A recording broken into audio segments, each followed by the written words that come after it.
Assalamualaikum warahmatullahi wabarakatuh. Saudara-saudari yang dirahmati Allah sekalian, selamat sejahtera dan selamat malam kepada semua yang menonton live saya pada malam ini.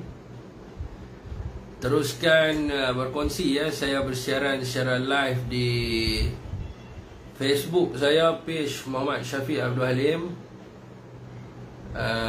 di TikTok saya Syafiq Abdul Halim, dan juga di FB saya Muhammad Syafiq, di YouTube saya Muhammad Syafiq Abdul Halim official. Waalaikumsalam NH Makyi. Dia kalau di FB dan TikTok ni dia ada button share lah banyak-banyak. Cik Muhammad Nur, Pak Tawi, Omar Shah Omar, Waalaikumsalam. Izaidi Hamid, Zafani Zakaria, Fairuz Hanifah, Madi Alias, Pak Abu, Mr. Pak Long Hafiz, Jihad Fisabilillah, Hari Wheelchair, Muhammad Nazirul Khalid Anak Laut, Mimi Anjang-Anjang, Muhammad Adham, Nur Falah, Ibnu Qatadah ni daripada FB kan. Wait, tengok di FB. Payat Bangkit Anak Muda, ya, Bangkit Anak Muda, Mandi Seven, Adnan Ahmad Azmi Samad, Waalaikumsalam. King Jun, M Waklet, kasih letup sikit Kongres PKR. Ada nak sebut sekejap lagi? Mahathir CB, Malik Hidayah, Zulfakar Abdullah, Hafazam, salam bahagia. Jeffrey Makpiah, Muhammad Fazli, Normawati Mak Yusof. Dekat TikTok terang sikit. Tak silih tengoklah. Sekejap apa duk kata kat TikTok terang sikit, saya tutup lampu ni, background light bagi gelap. Tengok di FB daripada Tasik Kelugok. Nice, terima kasih Akil Akmal. Teruskan memberi sokongan kepada Datuk Wan Saiful Wanjan di Tasik Kelugok. Dia tak bersalah, percayalah cakap saya. Di akhir pendakwaan di mahkamah nanti saudara akan tahu. Teruskan bersama dengan dia, bagi sokongan moral kepada dia. Saya rasa dia ada di Tasik Kelugok sekarang ni. Jeffrey Makpiah, Nizam Izam, Zuraida Zulhelmi, Yahya Latif, Zulpika, Waalaikumsalam. Anak Pantai Timur kat belakang Covid. Terima kasih abah. Kita semua bersatu bersama di bawah panji Perikatan Nasional. Kita hak belah utara pun sentiasa di belakang demo, demo pun sentiasa di belakang kita. Kita kena pastikan bahawa di Pantai Timur, di utara semua diterajui oleh Perikatan Nasional. Sekarang ni kita dah menang semua. Di Perlis, di Kelantan, di Terengganu, di Kedah, semua kita ambil. Lepas ni kita kena fokus pula hak belah pantai barat ni, Perak, Selangor kita ambil pula. InsyaAllah kita akan mentadbir negara. Jangan risau, kena usaha keras sikit lah. Jadi Perlis dengan Kedah ni tak ada masalah apa dah. Di Kelantan, di Terengganu ni pun tak ada masalah apa dah. Jadi kita pula pergi ke belah pantai barat pula, di Perak, Selangor kita usaha ambil di Negeri Sembilan. Jadi lepas tu kita akan mentadbir Malaysia insya-Allah dengan kuasa Allah Subhanahu Wa Taala. Waalaikumsalam. Kelantan steady, beres belaka. Set-set kita semua. Orang Kedah kena belajar cakap Kelantan, orang Kelantan kena belajar cakap Kedah. Sebab kita satu keluarga, abang adik Amin. Kita akan pergi Waalaikumsalam kepada sesiapa yang memberi salam. Semua teruskan perkongsian kita takluk hashtag kita akan terus menakluk Malaysia. Waalaikumsalam Hazim Helmi, Sakina Ina. Okey, entah Zainon. Waalaikumsalam kepada sesiapa yang memberi salam. Teruskan perkongsian. Amat dahsyat malam ni dan juga di TikTok. Tapi kalau boleh tu berat kena dekat Facebook sikit lah kan. Di TikTok pun jangan duk blok banyak sangat host Waalaikumsalam Art Force, kita akan takluk Malaysia. Waalaikumsalam semua hashtag takluk kita mempopularkan hashtag tersebut. Terima kasih Nak baju selai bang, minta maaf lah, Tok Wan dah letak jawatan sebagai ketua penerangan. Jadi baju ni orang lain pula buat lah. Nanti kita beli dekat kita punya Hoyo kita. YB Ketereh The Hero YBK K betul tak? K nama dia. Saya respect dia YBK ni sebab bapak saya bekas Navy Jadi bila dia berhujah kat Dewan Rakyat tu, bapak saya ni Navy dah meninggal dunia dah. Umur kalau ikutkan lah ni dah 60 tahun lah. Jadi bila dia berhujah kat Dewan Rakyat tu, saya rasa macam satu aura lah, sebab atuk saya bekas askar Melayu, bapak saya Navy. Jadi bila dia menyentuh tentang tentera dengan sepenuh perasaan dia, menyebabkan saya merasa sangat orang kata respect kepada dia. Ya, waalaikumsalam. Bersyukur semua. Waalaikumsalam. Terima kasih kerana berkongsi. Teruskan lagi untuk melakukan perkongsian. Saya tak ligan sangat lah. Cukup 1000 baru nak cakap. No. Saya banyak mana orang ada pun, 3 orang ada pun, saya akan terus cakap. Jadi rakan kita tanya tadi tentang Kongres PKR. Saya ada tengok tadi tuan-tuan.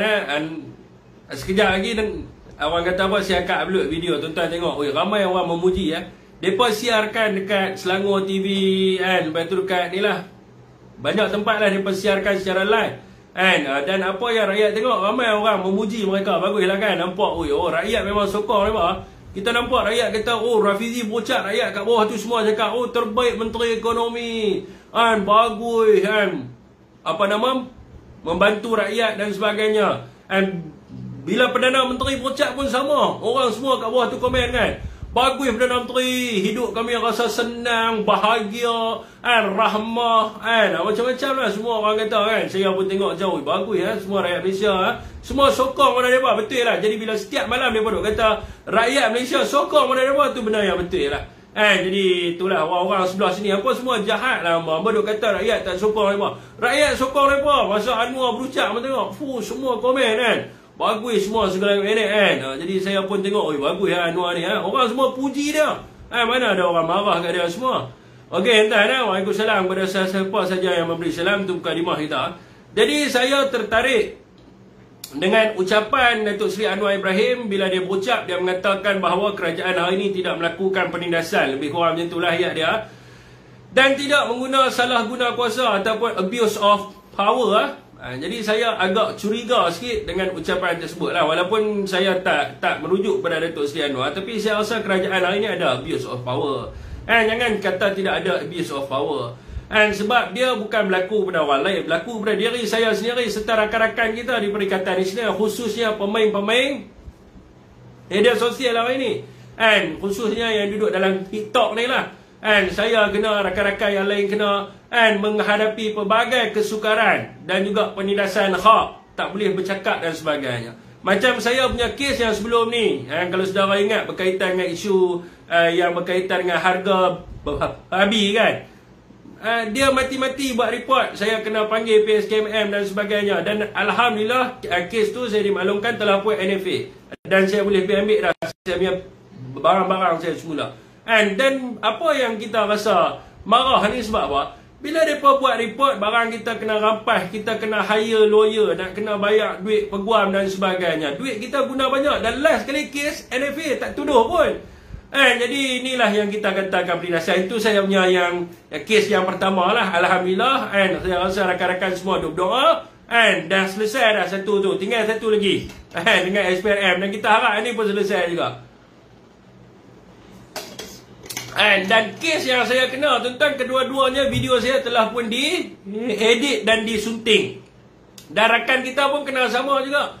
Dan mereka yang sunting video kita, mereka yang sebarkan, orang-orang daripada Pakatan Harapan yang sebarkan, mereka buat report dan yang kena kita. Tapi mereka cakap soal keadilan, mereka cakap soal tidak ada salah guna kuasa, tidak ada penindasan dan sebagainya. Dan ada kes yang dibawa kepada pendakwaan dan ada kes yang tidak dibawa kepada pendakwaan, dan last kali NFA, habis duit orang nak bayar peguam dan sebagainya. Jadi tuan-tuan, kalau tengok saya sendiri, ni ada orang duk hashtag SPRM ni, saya malas nak urai, tapi saya nak urai lah kepada orang yang duk tanya ni. Dan sebab apa? Sebab mereka duk main sentimen ni lama sangat. Saya dah ulang banyak kali dah, saya didakwa di mahkamah berkaitan dengan kes SPRM bukan berkaitan dengan video 44 saat yang disunting dan diedit oleh orang daripada Pakatan Harapan. Mereka saja yang mengatakan saya didakwa berkaitan dengan video tu. Tak. Dalam akhbar berita tempatan jelas mengatakan saya didakwa, dituduh di bawah Seksyen 38C Akta SPRM.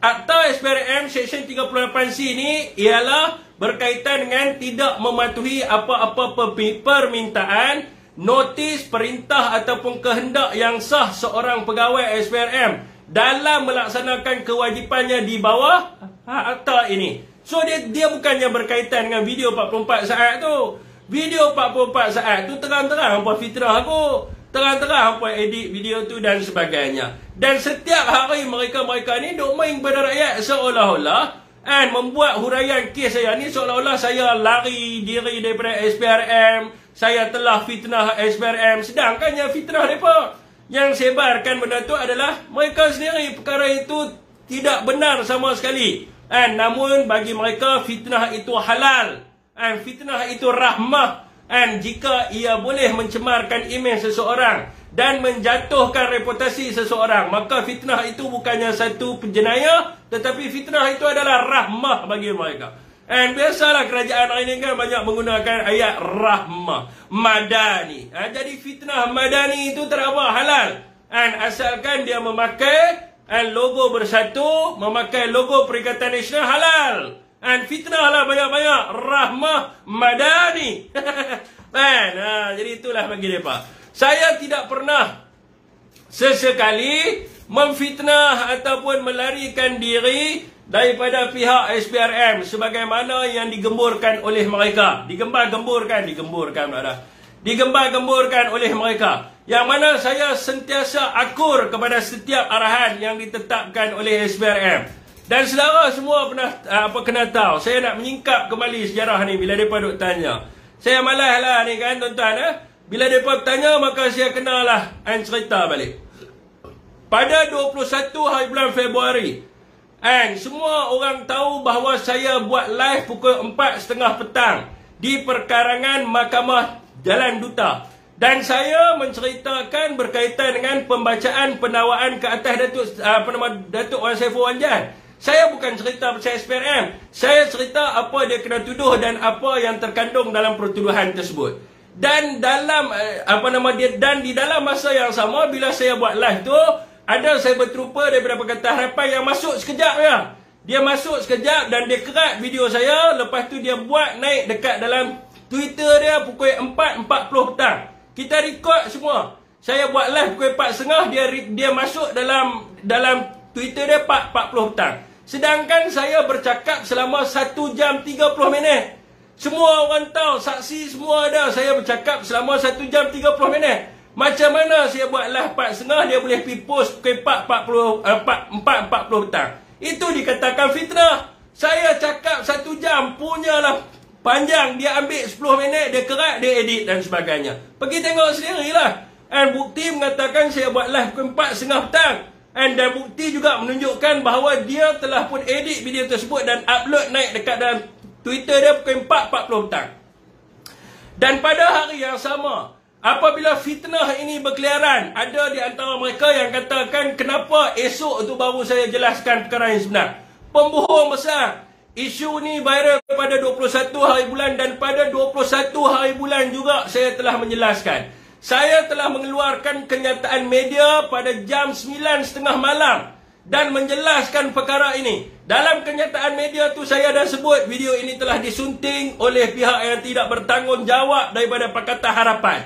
Dan kenyataan media saya itu disiarkan oleh Sinar Harian pada hari yang sama, jam 12.10 malam. Semua orang boleh pergi cek, type je nama Syafiq Alim akan keluar.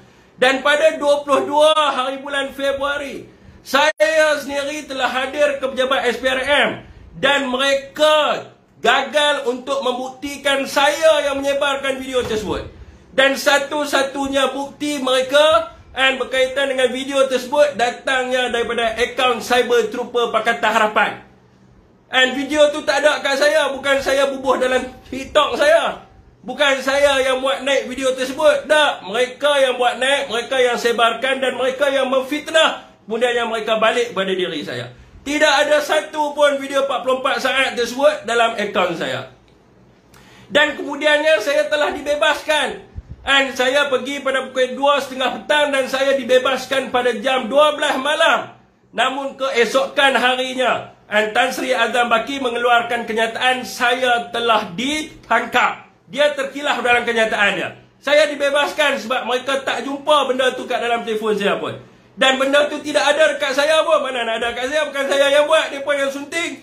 And maka orang tu lah kena bawa bukti tersebut. Saya buat video selepas tu. Yang kata saya pergi luar negara, sedangkan pegawai SPRM tahu saya balik ke kampung. Saya maklum kepada mereka. Dan mereka juga mengatakan suruh saya balik pergi ke kampung disebabkan oleh Ketua Pesuruhjaya SPRM terkeluar kenyataan bahawa dia telah tangkap saya. So tak mau bagi benda ni jadi kelang kabut, tak mau bagi benda ni jadi lagi besar, and maka saya pun baliklah ke kampung. And sebab Azam Baki waktu keluar kenyataan secara publik saya telah ditangkap sedangkan saya dibebaskan. Selepas daripada itu tidak ada sebarang notis yang dikeluarkan. Dan saya pada 5 hari bulan dimaklumkan oleh pihak PDRM. SPRM telah pun membuat laporan PDRM pada 25 hari bulan 2, iaitu 4 hari selepas daripada kejadian. Yang mana mereka di dalam laporan tersebut dikatakan saya telah memuat naik video tersebut di dalam TikTok saya, dan saya telah menyebarkan video 44 saat tersebut. Dan kemudiannya dalam laporan itu juga mengatakan bahawa saya telah mendedahkan bagaimana saya telah disoal siasat oleh SPRM, dekat mana saya telah disoal siasat, dan bagaimanakah mereka melakukan penyiasatan ke atas saya yang dikatakan memberi kesan buruk kepada SPRM sebab rakyat tahu bagaimana mereka siasat dan sebagainya. Benda tu biarlah saya jawab kat mahkamah, tak apalah mereka nak kata saya dedahkan tu. Apa yang saya cerita tu adalah benda yang benar, bukan saya tipu, saya tidak menambah walaupun satu pun. Dekat dalam kenyataan tu, saya ceritakan adalah pengalaman saya disiasat, dan saya tidak menambah satu perkara pun. Dan benda tu semua ada recorded video, dan saya telah pun membuat laporan PDRM dan sebagainya. Dan pada 2 hari bulan Mac, isteri saya telah diserbu. Semua orang tahu sebab saya buat live kan. Isteri saya telah diserbu pada jam 10 malam.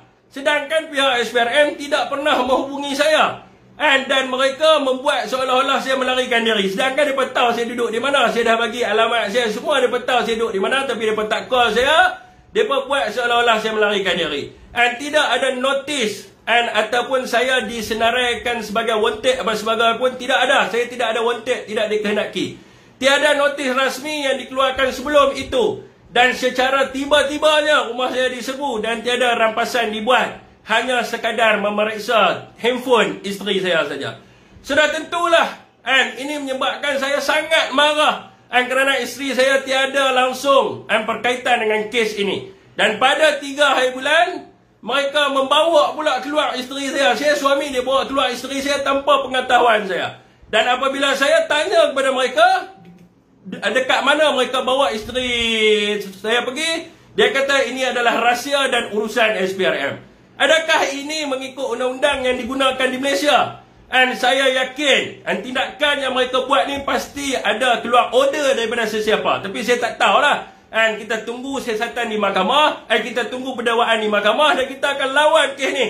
Saya yakin dengan peguam yang saya ada, saya yakin kita akan menang kes ni. Kita akan soal siapa yang bagi order dan sebagainya. Saya nak bagi tahu pada tuan-tuan sebab apa saya dituduh. Saya dituduh kerana yang pertamanya saya diberi pilihan. Bukan saya tak hadir. Saya diberi pilihan oleh pegawai penyiasat SPRM yang menyiasat kes saya. Ada bukti semua bukti ada. Saya diberi pilihan sama ada untuk hadir pada 3 hari bulan ataupun 6 hari bulan. Dan perkara ini juga diberitahu kepada peguam saya. Peguam saya pun tahu. Peguam saya pun tahu saya diberi pilihan sama ada untuk hadir pada 3 ataupun 6 hari bulan. Dan saya memilih untuk hadir pada 6 hari bulan. Pada 5 hari bulan, PDRM telah pun menghubungi saya. Pegawai PDRM menghubungi saya. Tu yang saya kata tadi, saya tahu mereka buat report pada 25 hari bulan 2. Sebab 5 hari bulan tu PDRM call saya. Dan mengarahkan saya untuk memberi keterangan berdasarkan laporan SPRM pada jam 10. Pada 6 hari bulan Mac, hari yang sama SPRM memanggil saya. Dan saya telah pun memaklumkan kepada pegawai SPRM saya akan jumpa dengan PDRM terdahulu sebelum saya pergi ke pejabat SPRM. Orang dalam Pakatan Harapan menjelaskan seolah-olah saya diambil di rumah daripada buat live sebelum ni seminggu. Bila saya tak boleh cakap, saya salah faham, dan saya ingat mahkamah tak benarkan saya bercakap, daripada buat fitnah. Syafiq Alim kena tangkap, dia lari, mereka pergi ambil dia dalam rumah, bubuh baju oren, bubuh atas kepala kali hitam, dia menangis-nangis, teriak, kena gari apa semua. Ni mana yang cerita? Saya bukan kena tangkap dalam rumah. And saya pi pejabat, saya pi bagi statement and dekat anggota PDRM di IPD Putrajaya belakang SPRM ya. Saya pi bagi keterangan di situ, dan kemudiannya telah pun ditangkap selepas memberi keterangan kepada PDRM. Saya pi bagi keterangan pukul 10 sampai pukul 12, pukul 12 saya keluar perak. Depa terus tangkap saya dan bawa saya ke pejabat SPRM. Ini fakta yang sebenar. Saya dituduh kerana dikatakan orang yang memberi kebenaran untuk saya hadir pada 6 hari bulan itu adalah pegawai yang lain. Dan ada seorang lagi pegawai. Saya tak kenal pegawai ni. Saya tak tahu, mereka tak beritahu saya siapa pegawai ni. Dia kata ada seorang lagi pegawai yang tak setuju untuk saya hadir pada 6 hari bulan. Pegawai itu suruh saya hadir pada 3 hari bulan. Tapi pegawai itu tak pernah call saya. Pegawai itu tidak pernah berhubung pun dengan saya. Dan dikatakan bahawa pegawai ni suruh saya hadir pada 3 hari bulan. Seorang lagi pegawai setuju, seorang tak setuju. Dan bila saya tanya siapa pegawai ni, dan saya tidak mengenali dia, maka mereka membawa saya ke mahkamah untuk dibuat pendakwaan. Jadi dekat sini saya nak tanya. Sekarang ni kita tanya kepada rakyat yang tengok live saya ni. Bukankah ini kita panggil sebagai abuse of power? Bukan kita sebut benda ni kan? Adakah ini satu penindasan kepada saya? Sudah tentulah rata-rata orang yang mengatakan bahawa ini adalah satu abuse of power. Bila tak boleh tuduh orang itu memfitnah SPRM, maka cas dia dengan tuduhan yang lain. Sedangkan dia memberi kerjasama yang baik. Tapi tak apa tuan-tuan. Kita akan lawan di mahkamah dan kita akan pastikan seluruh media akan memberi liputan kepada kes ini. Kita nak rakyat lihat bagaimana mereka memerintah negara. Saya yakin saya ada peguam yang bagus untuk membela diri saya. Saya yakin bahawa barisan peguam dan saya akan berjaya untuk menunjukkan kepada masyarakat ini adalah penindasan dan ini adalah abuse of power yang dipraktik oleh kerajaan sekarang ini. Saudara semua mungkin tidak tahu sebab apa saya menjadi target mereka. Saya menjadi target mereka sebab saya adalah penjamin kepada Datuk Wan Saiful Wan Jan. Tak semua orang tahu kata saya penjamin beliau. Tapi hanya ada beberapa orang. Adalah orang daripada Pakatan Harapan yang nampak saya di mahkamah sedang menjamin beliau. Dan di tempat menjamin dan sebagainya. Pesanan saya kepada Anwar Ibrahim dan mereka di dalam parti keadilan rakyat. Rakyat bukan bodoh untuk percaya bulat-bulat apa yang diperkatakan oleh Anwar Ibrahim dan juga parti dia.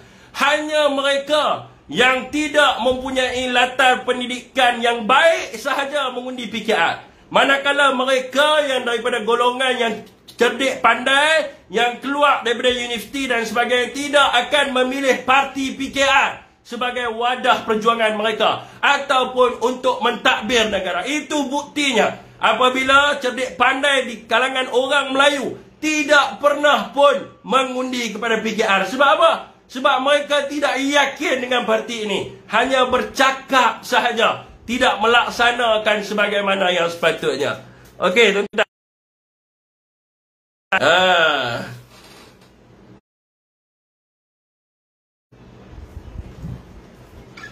Lawan tetap lawan. Dia sebut apa tadi? Membujur, melintang, patah. Apa benda? Saya lupa ayat dia tadi apa? Apa ni tahu? Si Anwar sebut apa tadi? Membujur apa? Membujur apa tadi dia sebut tadi? Bantu saya. Membujur apa dia sebut tadi terima kasih kepada siapa yang beri gift. Apa dia sebut tadi saya lupa dah. Membujur, melintang, patah ke apa. Tapi tak apa saudara, kita akan lawan. Tetap lawan. Kita akan pastikan mereka ini akan kecundang dalam pilihan raya negeri kelak tuan-tuan. Anwar sebut tadi, lawan tetap lawan, membujur lalu melintang patah. Ini Perikatan Nasional. Kita ada keris dengan kita, jangan risau. Mereka nak berlawan dengan kita dalam pilihan raya negeri, kita akan tunjuk rakyat menolak Parti Pakatan Harapan. Jangan risau. Ayat keris membujur lalu melintang patah. Ayat keris tu saya lupa lah. Okey tuan-tuan, ada di antara mereka yang tanya kepada saya, apakah bukti kegagalan kerajaan hari ini? Siapa nak tanya saya? Saya orang politik. Kalau tanya saya, confirm lah saya akan bagi reaksi yang negatif. Jangan tanya saya, tanya rakyat. Tanya kepada rakyat yang bukan di kalangan orang politik. Duk tanya siapa-siapa, duk bubuh dekat dalam YouTube saya, Facebook saya, TikTok saya. Syafiq, buktikan kerajaan hari ini gagal. Kenapa saya perlu buktikan? Saya tidak perlu membuktikan. Kalau tanya saya orang politik, mestilah saya akan kata, kerajaan hari ini tak boleh pakai. Tapi tanya kepada rakyat. Tanya, jumpa rakyat di bawah, adakah mereka suka dengan kerajaan hari ini ataupun tak. Semasa Anwar dan Rafizi Ramli berucap, tuan-tuan boleh tengok secara live, tengok sendiri di dalam TikTok ke FB dan sebagainya. Rakyat memuji ataupun mencerca mereka. Rakyat memuji kan mencerca mereka, saudara semua. Saya ada rekod, nanti saya akan letak dekat VTT saya. Tuan-tuan lihat sendiri, betul lah mereka kata kerajaan hari ini disukai oleh rakyat. Sebab bila saya rekod tu tuan-tuan, orang yang bagi reaksi tu mereka kata, oh kerajaan hari ini terbaik,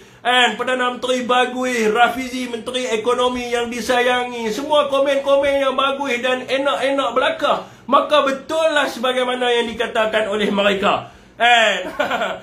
Bukan kita nak memfitnah dan sebagainya. Saya nak beritahu hari ini saudara, saya dah beritahu tadi dalam YouTube, di dalam FB, YouTube dan juga TikTok saya. Kita bukan nak sembang hari ini soal perkauman ataupun soal keagamaan. Kita nak sembang hari ini tentang rakyat. Saya nak tanya, pernah tak orang-orang kerajaan hari ini yang dahulunya membicarakan soal rakyat di dalam Kongres PKR hari ini menyebut tentang rakyat, mengutamakan rakyat? Pernahkah mereka mendengar tentang luahan hati rakyat? Saya nak bagi tahu kepada kepimpinan hari ini. Saya bagi example sebagai contohnya. Rakyat yang bergaji RM2,500 hari ini terpaksa membayar ansuran kenderaan RM500, sewa rumah RM1,200, utility, internet, air, elektrik RM400. Dan daripada jumlah itu hanya tinggal RM400 sahaja untuk mereka isi minyak pergi kerja dan juga untuk makan dan minum keluarga mereka. Inilah yang berlaku dalam keadaan sekarang ini, yang kerajaan tidak memberi fokus tetapi mereka sembang tentang rakyat. Isteri-isteri mereka yang sebelum ini mengasuh, orang kata apa, anak-anak mereka, melihat anak membesar di hadapan mata, terpaksa mencari kerja, terpaksa tinggal anak-anak dekat rumah ibu mertua. Ibu mertua yang tua-tua nak berehat, terpaksa menjaga cucu-cucu. Sebab apa? Sebab hari ini dua orang terpaksa kerja. Kalau tak kerja dua orang, maka mereka tidak mampu untuk menyarah keluarga mereka. Isteri-isteri ini terpaksa keluar bekerja. Kerjalah apa yang ada untuk tampung makan minum keluarga. Sekarang ini saudara semua, belanja barang rumah sebulan saja mencecah RM700. Jadi kalau tak dua orang kerja, maka mereka tidak mampu untuk makan. Takkan hari-hari nak makan nasi dengan sup. Jadi kenalah nak beli telur pun telur mahal saudara semua. Jadi isteri ini terpaksalah cari kerja. Jadilah promoter, kerja dekat sebagai Asia, Krani dan sebagainya. Walaupun gaji RM1,200, terpaksa kerja walaupun dia tak gunakan duit itu untuk diri dia, tetapi terpaksa spend untuk keluarga dia. Kenapa? Kalau suami isteri tak kerja, maka keluarga mereka tidak akan ada duit untuk dibelanjakan. Hari ini saudara semua, sayur mahal, ayam mahal, telur mahal.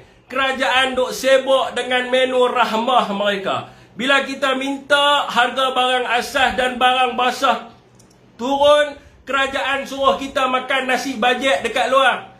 Kita kata turunkan harga barang asas, turunkan harga barang basah. Dia kata, oh kita ada menu rahmah, suruh kita pergi makan menu rahmah. Takkan tiap-tiap hari kita nak makan nasi bajet dekat luar, lagi mahal daripada kita masak di rumah. Adakah ini langkah yang cerdik ataupun bengap ataupun bodoh? Ini langkah bukan cerdik, ini langkah yang menunjukkan kebodohan kerajaan hari ini.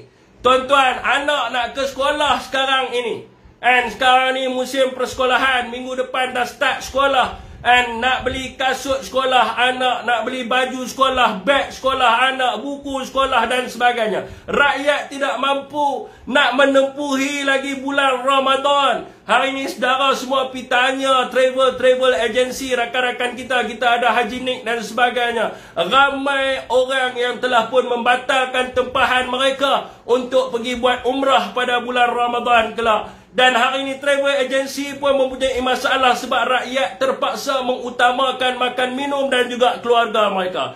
Lepas tu kita nak raya lagi tahun ni tuan-tuan.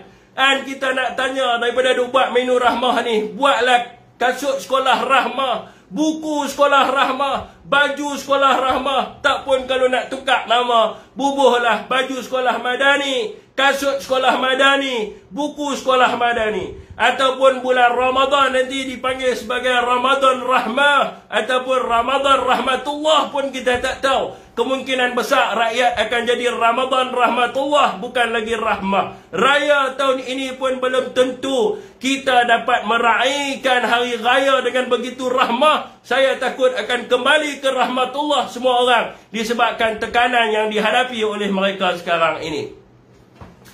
Okey tuan-tuan, semasa kita menghadapi pandemik COVID-19 yang melanda negara kita, rakyat tidak rasa seteruk ini sebab rakyat menerima pelbagai manfaat daripada kerajaan pada ketika itu. Ya betul, mereka duk kata pada waktu itu harga barang mungkin mahal sedikit, tapi tidaklah mahal sebagai sekarang ini. Tetapi bila harga barang naik disebabkan oleh pada waktu itu kita menghadapi pandemik, kerajaan bantu dia bagi diskaun elektrik 50% supaya kita tidak terbeban. Ini elektrik mahal barang mahal, macam mana kita nak survive pada waktu itu? Maka pada waktu itu kerajaan ambil langkah untuk bagi diskaun 50%.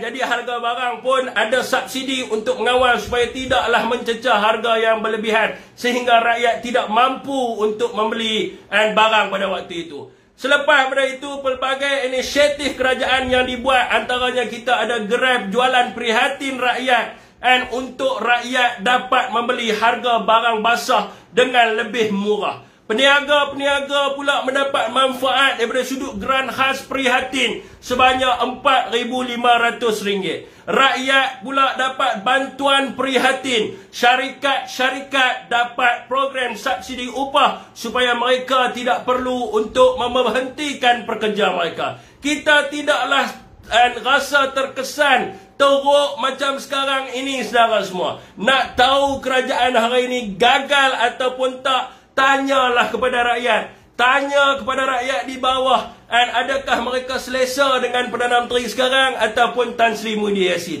Jangan tanya saya, tanya rakyat. Saya merujuk kepada Malaysia Economy Monitor Report daripada World Bank pada 6 Februari 2023. Ini saya nak masuk fakta sikit, nak bagi tahu kepada kerajaan hari ini.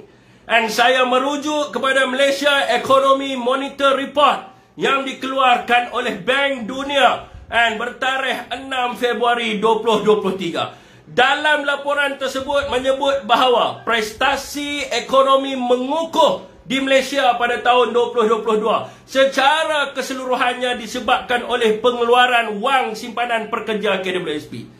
Tapi orang Pakatan Harapan kata pengeluaran KWSP tidak menyelesaikan masalah. Saya nak tanya kepada mereka, mereka ambil data daripada mana? Sebab saya ambil data daripada Bank Negara yang mengatakan bahawa ekonomi berkembang pada tahun 2022 adalah disebabkan kerajaan mengambil langkah untuk membenarkan pengeluaran KWSP. Jadi bila mereka kata tidak membantu, maka mereka kena keluar data. Mereka membuat persepsi sendiri, kunun-kununnya Dan rakyat-rakyat yang nak mengeluarkan KWSP ni sebab dia nak beli iPhone 14. Kita bukan golongan tidak berpendidikan seperti mereka yang menyokong parti PKR ini. Orang yang berpendidikan bukan mengejar trend telefon.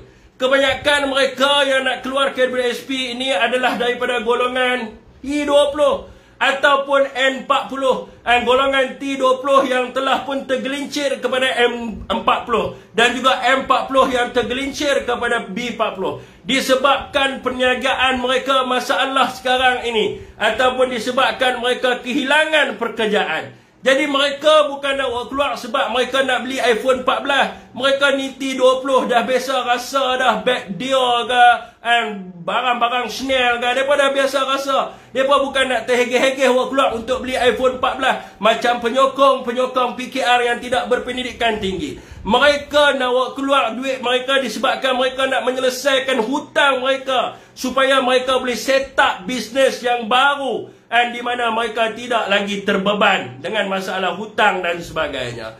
Banyak yang komen berkenaan KWSP ini tidak langsung mempunyai pengetahuan tentang tuntutan mereka-mereka ini. Ini yang sedihnya. Cadangan yang diberikan oleh puak-puak daripada Pakatan Harapan dalam live mereka setiap hari. Kalau ada hutang, pergilah jumpa AKPK untuk penjedaulan semula hutang. Kalau nak bayar rumah, keluarkanlah akaun kedua untuk bayar rumah dan lain-lain. Saya nak bagi tahu kepada mereka-mereka yang tidak berpendidikan tinggi yang mengundi PKR ini. Mereka-mereka yang nak keluar KWSP ini, mereka telah pun membuat penjedaulan semula hutang mereka. Penjedaulan semula hutang saya dah merujuk kepada AKPK. Hanya boleh buat sekali saja. Dia tak boleh buat 3 kali. Tapi nak buat macam mana bila kita berhadapan dengan orang yang tidak berpendidikan tinggi macam yang mengundi Pakatan Harapan, maka kita kena terang kepada mereka. AKPK mereka dah pergi jumpa semasa negara kita menghadapi pandemik. Pada waktu itu dan telah pun membuat reschedule semula hutang mereka. Dan sekarang ni mereka dah tidak boleh reschedule dah. Berkenaan dengan akaun yang kedua, mereka dah bawa keluar akaun kedua untuk pendidikan anak mereka, untuk pergi umrah, untuk selesaikan sedikit hutang rumah mereka. Namun tidak mencukupi. Akaun kedua mereka telah pun habis. Kalau tak habis, mereka tak minta akaun kedua. Orang yang minta ni, yang T20 ni bukan bangang. Dia punya duit, dia tahu. Sama ada boleh awak keluar ataupun tak boleh awak keluar, dia pun ada otak. Kalau boleh akaun kedua awak keluar, siapa dia nak pergi bising, nak marah kerajaan? Sebab dia mestilah pergi ke WSP untuk minta bawa keluar akaun kedua. Dia bukan bangang. Tapi nak buat macam mana masalah bila kita berhadapan dengan orang-orang daripada parti Pakatan Harapan yang tidak berpendidikan ini, maka kita kena terang pada mereka bahawa akaun kedua ini telah habis dan mereka nak bawa keluar duit daripada akaun pertama untuk menyelesaikan hutang rumah mereka. Bukan mereka nak beli iPhone 14. Bukan mereka minta duit tunai. Kalau kita tengok yang dibuat oleh PJIR ataupun yang mana kita tengok yang telah pun dibawa oleh NGO-NGO di Malaysia, mereka meminta supaya KWSP membayar terus kepada bank ataupun pihak yang memberi pinjaman kepada mereka. Tapi kerajaan hari ini bukan nak suruh rakyat selesaikan hutang mereka. Orang nak keluar KWSP sebab nak selesaikan hutang, dia suruh kita pergi tambah hutang lagi. Nak buat apa? Kita dah pening dengan hutang. Hutang rumah, hutang peribadi, hutang kenderaan. Dia suruh kita pergi tambah pula hutang yang diberi nama sebagai hutang KWSP. Inilah masalahnya apabila golongan-golongan tidak berpendidikan mentadbir negara. Maka akan rosaklah negara itu. Kerajaan hari ini kena faham rakyat nak keluar KWSP. Bukan dia nak tambah hutang, tapi dia terbeban dengan hutang dan dia nak menyelesaikan hutang dia. Yang nak suruh dia pergi buat hutang tu buat apa? Rakyat bukan nak berbelanja mewah, bukan dia nak tambah hutang untuk beli baju raya. Di sini pun rakyat melihat bahawa kerajaan dalam perkara yang dekat dengan perkara yang mudah ini pun sukar difahami dan memberi idea-idea yang nampaknya tidak bermanfaat kepada rakyat. Tapi tak apa saudara semua, marilah kita ramai-ramai berdoa agar kerajaan hari ini. Dikatakan saya dipahamkan tidak lama, lebih lama mereka di atas sana, lebih sengsara rakyat di bawah. Inilah masalahnya apabila kita mengangkat seseorang yang tidak berpendidikan untuk mentadbir negara, yang undi mereka pun tidak berpendidikan tinggi. Ini pun jadi masalah juga, sebab yang mengundi Pakatan Harapan ini kebanyakannya mereka-mereka yang bukan keluaran daripada universiti. Dan di antaranya mereka-mereka yang biasa saja, yang tidak tahu tentang apa yang berlaku dekat dunia ini. Dan maka sebab itulah mereka menyokong kepada Pakatan Harapan dan akhirnya membawa malapetaka kepada seluruh rakyat Malaysia. Okey, saudara semua.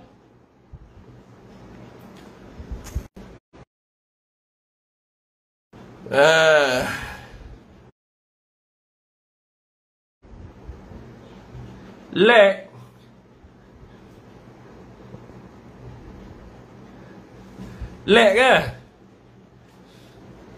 Ni siapa yang nak naik ni? Jazmi. Sat Jazmi ya. Saya ambil soalan dulu tukar ambil Madani konon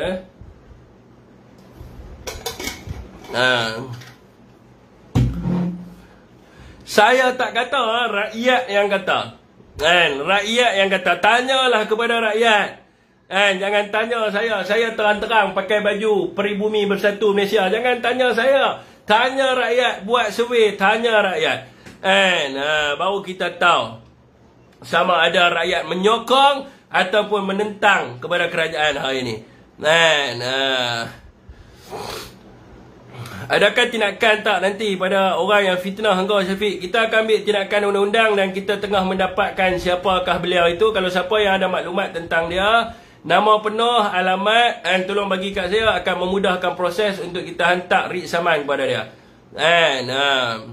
Sebab kalau kita nak cari, payah kena buat report. SKMM pun kadang-kadang bila mereka kerajaan hari ni, susahlah kita nak dapat maklumat tu. Kalau kita kerajaan, senanglah kita dapat. Betul? Jadi siapa yang kenal dia, yang tahu, yang rakan-rakan sekolah dia ke apa ke, boleh bagi kepada saya. Bukan kita nak pergi buat apa, kita nak hantar surat ya. Sama jugalah macam yang dekat Lumut tu, sampai hari ni saya alamat dia tak dapat lagi, sedangkan nombor telefon ada lah. Okey tuan-tuan. Soalan yang sokong ramai, siapa dia ni? Yang sokong ramai yang ada dalam himpunan. Himpunan mereka pun kita kena tanya. Nampak gah hebat. Mereka kata kami adalah parti yang susah, dibina atas derita rakyat. Rakyat Cina, India, Melayu, Kadazan, Iban. Kita akan memperjuangkan hak rakyat yang susah di bawah sana. Rumah kos rendah, reformasi. Tapi hari ni bila jadi kerajaan, tengok buat, weh besar dengan LCD kat belakang, dengan rusi banquet yang dibalut, dalam hotel. Kita dah bukan, saya dipahamkan, nampak macam tu ada dalam hotel, nampak kemas lah semua kan. Perbelanjaan dia tu kita nak tahu juga berapa. Rakyat yang susah, parti yang derita, ambil duit daripada mana? Ambil duit daripada mana? Lepas tu perwakilan pula kan. Baju pun nampak macam baju baru ya. Dahsyat lah tengok bendera pun. Ada lampu-lampu pula kat atas. Hebatlah bila jadi kerajaan sekarang ni, parti yang derita menjadi sebuah parti yang kaya. Parti yang menjaga rakyat yang susah, menjadi parti yang mengamalkan nepotisme, keadilan untuk kaum Cina, India, Melayu, Kadazan, semua dilupakan. Yang pentingnya adalah Madani, Mami, Daddy dan juga Nurul Izzah.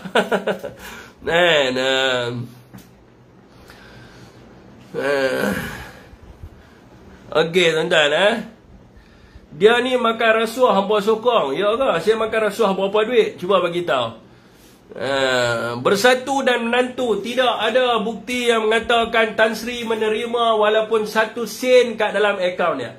Saya mencabar orang-orang Pakatan Harapan, mereka-mereka yang tidak mempunyai pendidikan tinggi ini, yang kurang boleh, yang tidak boleh memahami pendakwaan yang dilakukan kepada Datuk Wan Saiful Wan Jan dan juga kepada Tan Sri Muhyiddin Yassin, boleh main naik untuk saya terangkan.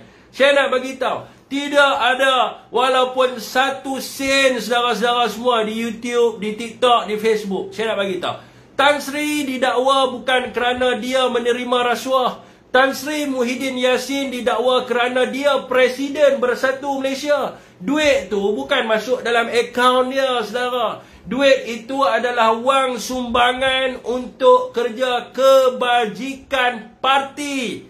Kebajikan ini bukannya kepada ahli parti. Bukan bayar gaji ahli parti. Tetapinya duit ini digunakan untuk kita beri barang-barang kepada rakyat yang susah. Kita beli beras, kita beli telur, kita beli sardin, kita beli kopi, kita beli macam-macam, ayam dan sebagainya. Untuk kita agihkan kepada rakyat di bawah. Bukan duit itu masuk dalam akaun Tan Sri. Bukan duit itu kita beli banglo. Bukan duit itu kita bayar kad kredit anak dan menantu ataupun isteri Tan Sri. Bukan duit itu beli kenderaan mewah kepada Tan Sri. Bukan duit itu kita beli hotel. Bukan duit itu kita bayar gangster. Tidak ada satu sen pun yang masuk dalam akaun Tan Sri Muhyiddin Yassin. Tan Sri didakwa kerana beliau adalah Presiden Parti Peribumi Bersatu Malaysia. Saya bohongkah kamu bohong? Saya fitnahkah kamu fitnah? Dalam ketujuh-tujuh pendakwaan tersebut, duit ini adalah sebagai sumbangan kepada Parti Peribumi Bersatu Malaysia. Nak cabak saya, buka akhbar, baca yang kata duit masuk dalam akaun Tan Sri.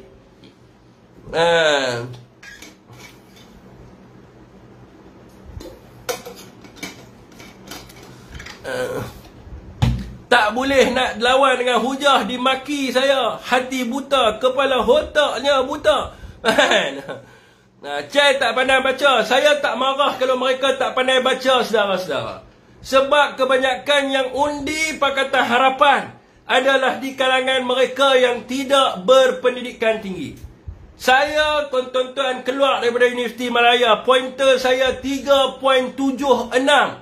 Saya punya pointer CGPA saya.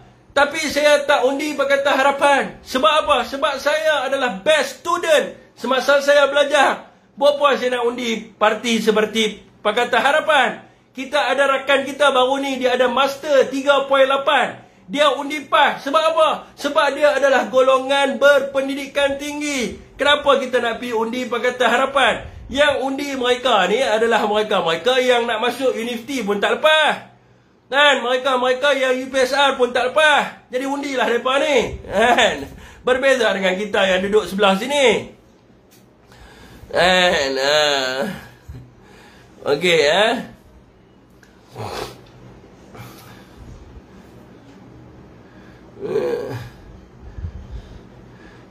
okey, tuan-tuan, banyak soalan ni saya nak jawab ni. Di Facebook mereka tak mau tanya soalan ke? Sila kemukakan dengan jelas biar rakyat faham. Angkat Syafiq, sat lo. Tak cukup lah. Saya 3 point berapa ni? Saya 3.8. Oh, ya kan 3.8. Gambar pun tak pakai real gambar. Mana orang nak boleh check? Kalau hang type nama saya Muhammad Syafiq, keluar lah Universiti Malaya, orang tahu. Hang gambar pun pakai fake, hang sebut hang 3.8. Hang belajar apa 3.8? Biasalah kan. Kerih mereka tak ada sarung. Ni siapa orang duk komen banyak kerih sangat ni, siapa? Siapa mereka duk sembang kerih banyak sangat? Fi, dah lama Fi tak jadi mamu. Mau cerita mamu pula, mampu lah. Yang faham tu faham lah. Kerih Kita sekarang ni tuan-tuan, kita bukan nak sembang tentang perkauman. Nak angkat kerih ke? No tuan-tuan. Kita rakyat Malaysia. Dan dekat PAS kita ada DHPP. Dan DHPP ada wakil daripada India, daripada China, daripada Kadazan, Murut. Semua ada duduk dalam DHPP. Bersatu kita ada sayap bersekutu. Dan kita ada sayap berkatu. Ada sayap bersekutu. Kita ada China, kita ada India, kita ada Penan, kita ada Kadazan. Semua ada dalam tu, dalam sayap bersekutu. Penan pun ada.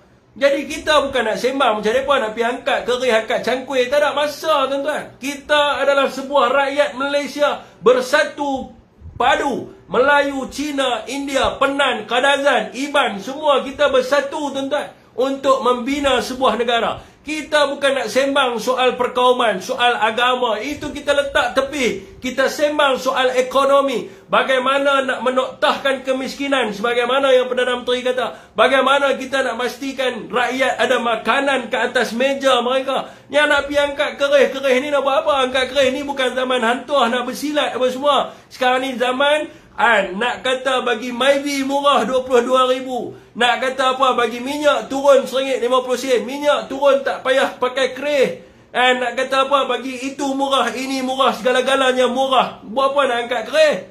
Angkat kerih boleh murah semua kan? Tak perlu. Kita tak perlu angkat kerih. Kita orang Cina, orang India, orang Melayu, orang Penan, orang Kadazan, Iban, Murut, semua terkesan dengan kenaikan harga barang. Dia duk sembang dengan kita nak angkat kerih. Apa benda? Madani ke ini?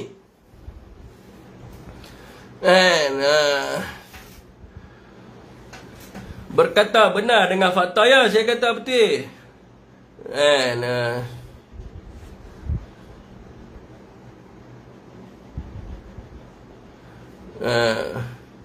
Selawat Afiq Allah Muhammad. Orang mamu kerih barang non tumpui Afiq. Angkat kerih buat-buat ni bukan zaman nak angkat kerih zaman lah ni. Kita zaman nak cerita tentang ekonomi. Dia nak perang, tak perang. Oh, kenyataan dia tadi dekat sana tu nak perang. Kita nak perang. Kita ada kerih, nak perang apa? Nak perang apa? Nak perang dengan bersatu buat apa? Tak payah perang. Kita zaman lah nak perang. Nak buat apa perang-perang ni? Perang ni perkataan subversif tuan-tuan. Perkataan yang menghasut kepada kebencian. Kita nak perang siapa? Kita nak perang siapa? Kita duduk dalam satu negara. Parti politik ni kita tengok sebelah sana. Kerajaan dengan pembangkang ni. Kita tengok masa PAS dengan bersatu takbir. Macam-macam rakyat dapat. Ekonomi adalah ekonomi yang terbaik pada tahun 2022. Perkembangan ekonomi. Pendapatan negara paling tinggi pada tahun tersebut. Jadi ini yang kita nak. Kita duk bicara tentang apa? Nak perang, angkat kerih. Apa benda ni? Apa benda ni? Ini adalah satu fahaman yang kuno dan lapuk. Orang muda zaman sekarang, saya masih muda tuan-tuan, umur 32 tahun. Saya bukan nak dengar ayat-ayat yang bombastik. Kita ada kerih, kita akan perang, membujur lalu, melintang patah. Apa benda? Kita hari ini nak sambung belajar, nak ambil master, nak ambil PhD. Duit tak ada, keinginan ada nak sambung master. Kita hari ini duduk sembang. Anak muda hari ini nak pakai kereta apa? Nak beli kereta Volkswagen, nak pakai kereta BMW, Mercedes. Dengan membujur lalu melintang patah, boleh bagi ke kereta Mercedes? Tak boleh bagi. Anak muda hari ini nak kahwin, nak kerja, nak beli rumah. Awak dengan angkat kerih perang, membujur lalu melintang patah, boleh bagi rumah ke? Tak boleh bagi rumah. Kami semua tak kisahlah. Hang nak membujur lalu kan, membentukkan, melintang lalu ke apa kan, kami tak kisah. Yang kami kisah hari ini adalah pengeluaran KWSP. Yang kami kisah hari ini adalah makan minum kami. Bukan duduk atas pentas berucap sedap, membujur lalu, melintang patah. Kami tak mau dengar benda tu semua. Ini semua merapu semata-mata.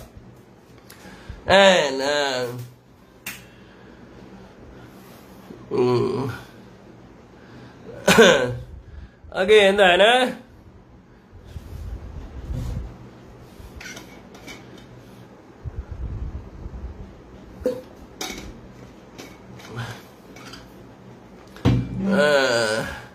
Gelama masih pun mahal lah ni. Harap orang miskin sama Okey, tuan-tuan sebab dia tahu ramai rakyat tak sokong dia. Ni siapa ni dekat YouTube, dia bertanya apa ni? Terbaik Fiq, alhamdulillah. Esok berguling-guling kat Padang Merabuk. Apa benda pula ada berguling-guling. Apa kita nak berguling lah, bukan zaman nak berguling.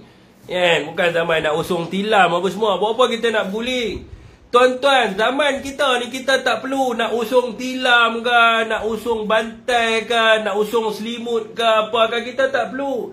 Kita bukan nak sembang tentang usung tilam. Kita nak sembang hari ni ekonomi rakyat, KWSP rakyat. Duk sembang apa pasal berguling kat Padang Merabuk apa semua. Kan? Kita duduk di rumah guling kata hilam ya, tapi nak guling pun jaga-jaga, takut lagi jadi barang kes. Bahaya. Ada 100 view je lekeh. Di YouTube saya baru buka, main tengok di TikTok ni duk ada 100 view ke berapa ratus view. Kita bukan nak sembang, tapi rakyat mendengar kepada kita. Dan sebab kita mendengar kepada ritihan hati rakyat. Okey.